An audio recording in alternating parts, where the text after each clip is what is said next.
Hi friends, Anandi exam హాల్లో exam రాస్తూ ఉంటుంది. జీవన ఆనందిని గమనిస్తూ ఉంటుంది. ఆనందిని ఎలాగైనా ఎగ్జామ్లో ఫెయిల్ చేయడానికి, ఇబ్బంది పెట్టడానికి జీవన, హర్ష ఒక ప్లాన్ వేసి ఉంటారు.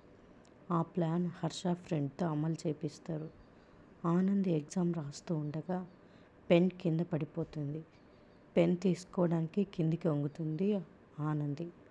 అప్పుడు హర్ష ఫ్రెండ్ ఆనంది ఆన్సర్ షీట్ని తీసుకొని కిటికీలోంచి కింద పడేస్తాడు. అది చూసి జీవన, హర్ష చాలా ఆనందపడిపోతారు. తన ఆన్సర్ షీట్ కనిపించడం లేదని సార్కి చెప్తుంది ఆనంది. నువ్వేం చేస్తావో నాకు తెలీదు. 2 minutes తర్వాత ఆన్సర్ షీట్ నా చేతిలో పెట్టి నువ్వు ఇంటికి వెళ్ళాలి అని సార్ అంటాడు. ఎంతసేపు వెతికినా దొరకదు అని పాపం కుట్టికి తెలీదు అని హర్ష అంటాడు. ఆనంది ఆన్సర్ షీట్ని క్లాస్ రూమ్లో మొత్తం వెతుకుతుంది, కానీ కనిపించదు. దాంతో అక్కడే కూర్చొని ఏడుస్తూ ఉంటుంది. మరిన్ని అప్డేట్స్ కోసం ప్లీజ్ సబ్స్క్రైబ్ చేయండి.